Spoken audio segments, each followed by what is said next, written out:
Welcome to All Pro Football Data. My name is Jim Coburn, and today's episode we're talking about Kendre Miller in terms of his 2024 NFL running back outlook.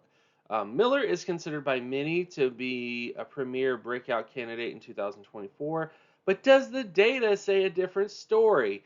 Stay tuned into the end of the video where we kind of ultimately decide on what we should do with Kendre Miller in terms of different fantasy football formats or just being a Saints fan of the situation. But there's a lot of interesting stuff in this video. So if you're new to my channel, new to the stuff that I do, go to the description. There's going to be different terms and definitions in there. Also go to my Patreon page at patreon.com/jcoburn. Also like, comment, and subscribe to the channel as well. That really helps things out a lot. But let's get to the video. So first off, taking a look at offensive market share scores, specifically for Kendre Miller. This was an area where he wasn't exactly that great. He had a 62 percentile total offensive market share production score while at TCU. He had a 36 percentile receiving score and a 67.55 touchdown production score. All these numbers are not exactly where you want them to be for a breakout candidate, especially somebody who hasn't really put it all together, and this is his second year in the NFL. Then, of course, you get to running back efficiency scores. Taking a look at his efficiency, he was relatively efficient. He had good marks in terms of his yards per touch and good marks in terms of his TD percentage. So he wasn't the most productive back, but he was efficient. And I think this is what a lot of different individual evaluators kind of grasp onto in his profile is that, hey, he wasn't productive, but hey, he was efficient. There's all these different people out there that kind of really hold on and grab on to efficiency without looking at the body of work of a prospect. But again, he is efficient. That does mean that there is a chance he could break out despite not being the most productive player at TCU. Then when you get to athleticism traits, he did not really do much in terms of the pre-draft process. This is an estimated 40-yard dash score, so he is estimated to have 92 percentile speed for his size. But again, it's estimated. It's not exact. And again, even that kind of, it's sort of another gray area in terms of his evaluation, and the fact that a lot of times backs that aren't really healthy during the pre-draft process can kind of speak volumes about what might happen at the NFL level to a certain extent. Because if you can't stay healthy during the pre-draft process, how are you going to stay healthy during the actual season? That's just another little tidbit to kind of consider. And then, of course, you get to adjusted production traits. Adjusted production takes a look at strength of schedule, strength of team, age, and those other sort of factors for the running back in terms of his production. And he did have really good adjusted production. He had a good age score. He had good MSA rating and good pass rating, which the pass rating includes the efficiency scores for him.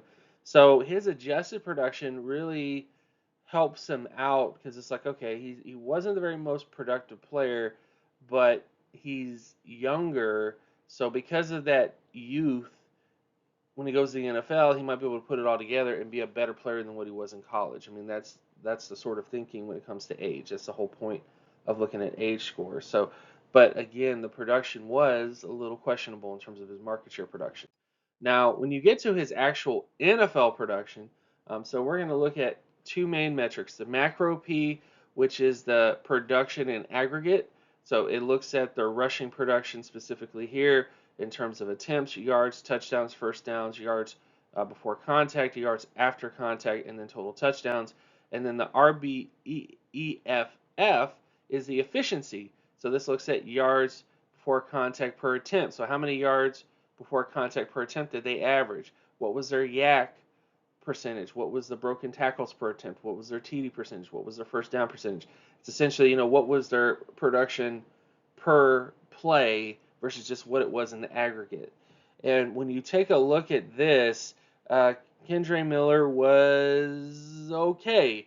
This isn't every single player at his particular age in terms of production, but this is the range that he tested in. And when you look at it, it's below average. So he was a below average player in terms of his production in his rookie season, and he was below average in terms of efficiency, if not more below average in terms of his efficiency with a 37 percentile efficiency score. And the closest player to him would probably be Anthony McFarland Jr. would probably be the closest prospect to him in this particular database. And again, that's not, um, again, it's 1 year worth of production, but that definitely is something to kind of be of concern. And then when you get to receiving production, so I actually included the majority of the backs here that were age 21. In terms of receiving production for Kendre Miller, he was 44 percentile in terms of the aggregate production. So he was a little bit below average in terms of his aggregate production, but he did do good in terms of efficiency in terms of as a receiving back.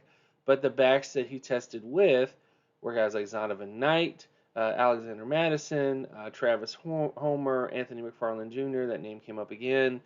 So again, these are the sort of running back prospects he tested with, not necessarily the guys like Cam Akers, Breece Hall, Jonathan Taylor, Kerryon Johnson, DeAndre Swift, etc. In terms of that. So this is again another aspect that's a little concerning because of the receiving production at the NFL level. Overall, the future for Kendre Miller, he has draft status behind his moniker, but the overall data from college and his production as a rookie in 2023 is not indicative of a future breakout star. I hate to break it to you guys, it's not. So I might be wrong, but even though Jamal Williams and Alvin Kamara are at the tail end of their careers, that still doesn't mean Miller will be given the starting job right off the bat. He's still running back 3 on this depth chart after all. In addition, the Saints have another talent at running back in James Robinson, who was more productive than Miller in the actual NFL and has better overall data to project him as the future back than Miller. So, and I understand James Robinson is a little bit of a long shot. He's kind of bounced around different teams, and then finally he's on the Saints for his career. But that one season that James Robinson was actually in Jacksonville and started, much more productive, much more efficient in terms of as a rusher and as a receiver.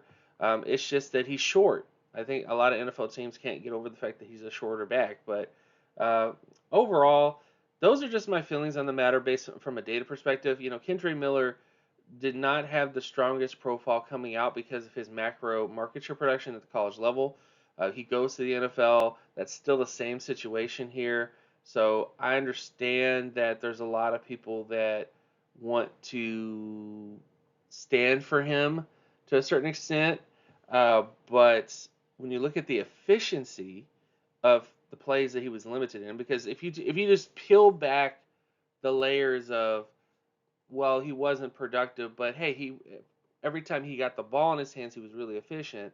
That's not him. And I understand there's some people that were saying, well, he was limited, but in the few plays that I saw of him and everything, he looked great.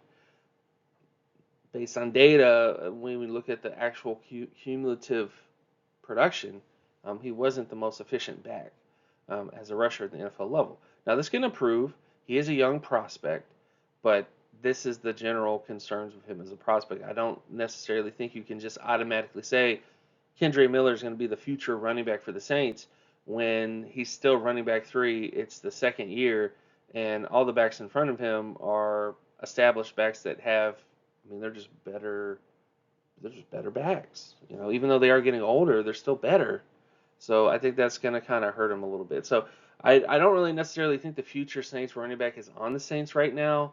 Again, James Robinson was just sort of just to throw that out there that, hey, you got another back here that actually has done some things that might end up being the Saints running back, but that's just the sort of general feelings with it. So with all that stuff out of the way, thank you guys so much for watching. My name is Jim Coburn. You can check out my other work at Draft Coburn, well, not Draft Coburn, but at patreon.com/jcoburn.